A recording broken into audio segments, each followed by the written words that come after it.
القلوب إلى الحبيب تميل.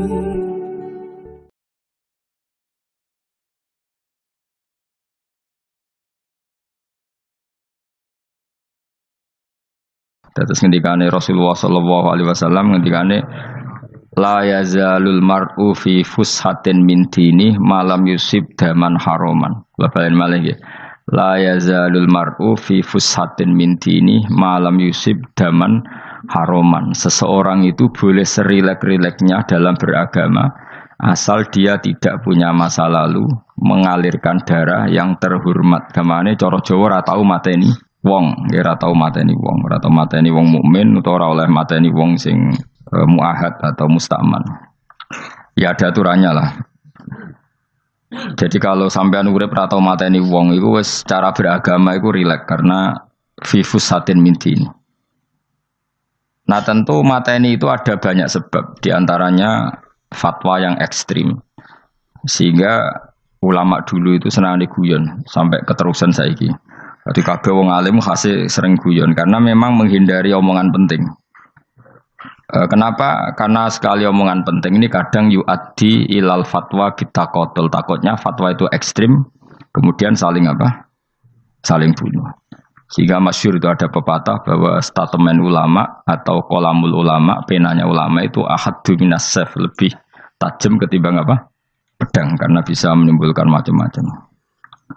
Sehingga dulu banyak ulama kalau bab jinayat itu sudah tidak mau baca bab jinayat. Jinayat itu karena ya takutnya fatwanya itu ekstrim.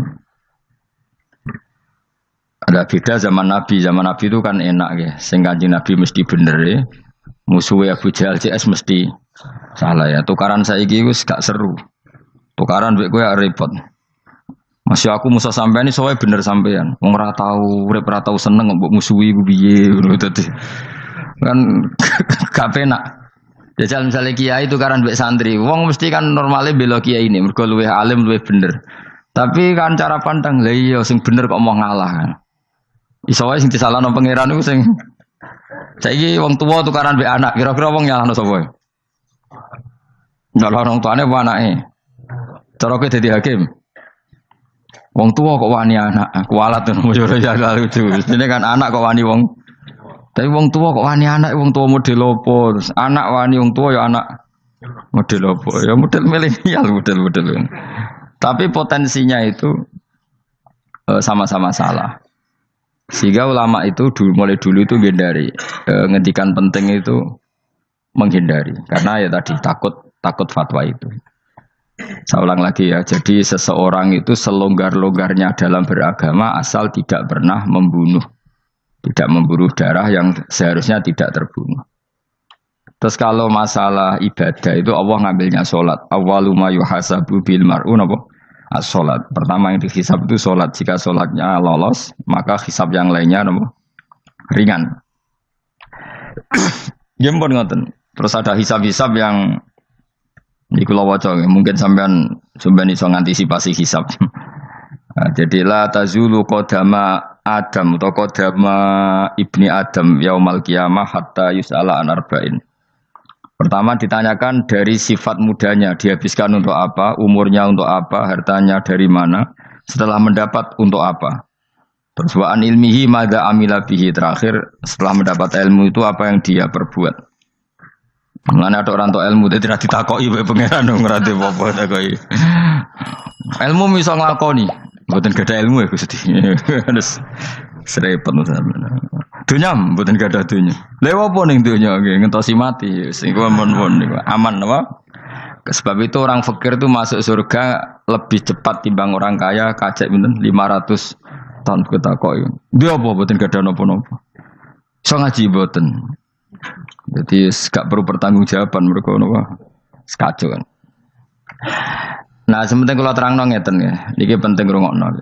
Mahsyar iku maknane iku nggon giringan. Terus kiai kuno maknane bayangno nggon mahsyar iku maknane tempat dihalonya semua manusia. Terus mauqif itu tempat diberhentikan, apa tempat diberhentikan. Terus di situ Anda innahum mas'ulun, mereka semuanya ditanya, dihisab. Nggih rungokno semuanya dihisab. Terus ngendikane Kanjeng Nabi, hasibu anfusakum qabla an tuhasabu. Menghisaplah diri kamu sekarang sebelum kalian semua dihisab. Sehingga potensi kita ini umat Islam utamanya yang tahu ngaji-ngaji ini, sampean semua dihisab ini kemungkinannya kecil. Karena ketika kowe ning donya sampean sedantene kan biasa wis donga Rabbana zulamna anfusana. Jadi ya Allah, saya ini benar-benar mendolimi diri kita sendiri. Karena tujuannya hisab itu taubah. Taubah itu mempermalukan mereka di depan umum.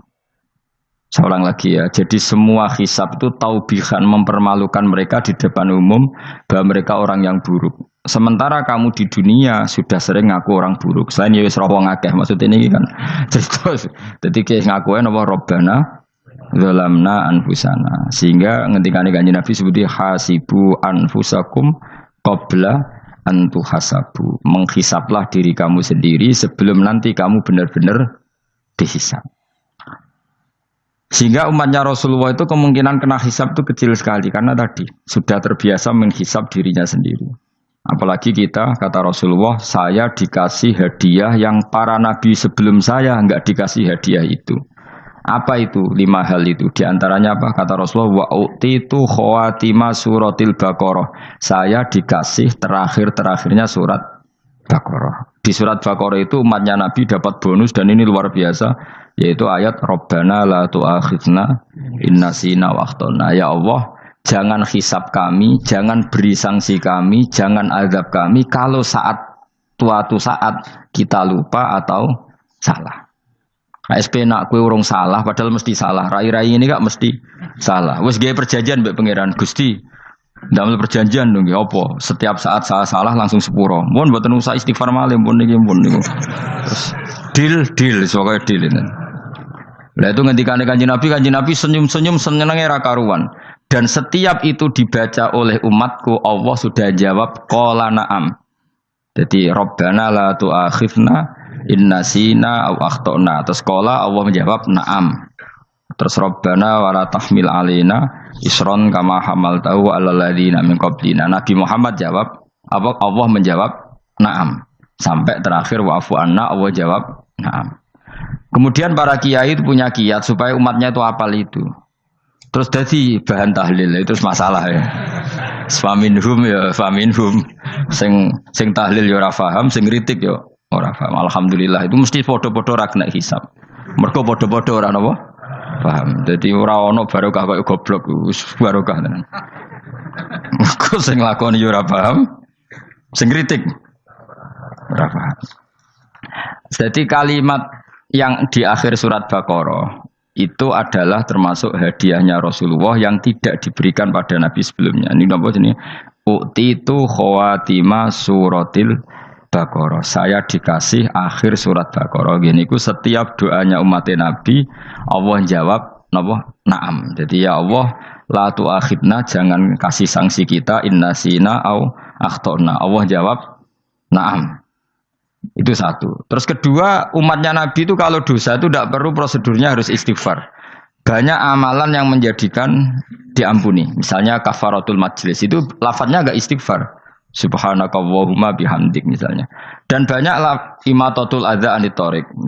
Misalnya Nabi pernah cerita ada seseorang yang nakal, kemudian gara-gara menyingkirkan duri di jalan yang ganggu orang lewat, kemudian Allah memaafkan. Ada yang dimaafkan karena ngombeni anjing, macam-macam lah. Kemudian ngombeni santri, macam-macam. Sehingga potensi kita dimaafkan itu tinggi sekali karena ada sekian amal yang itu menjadi sebab ridhanya Allah Taala.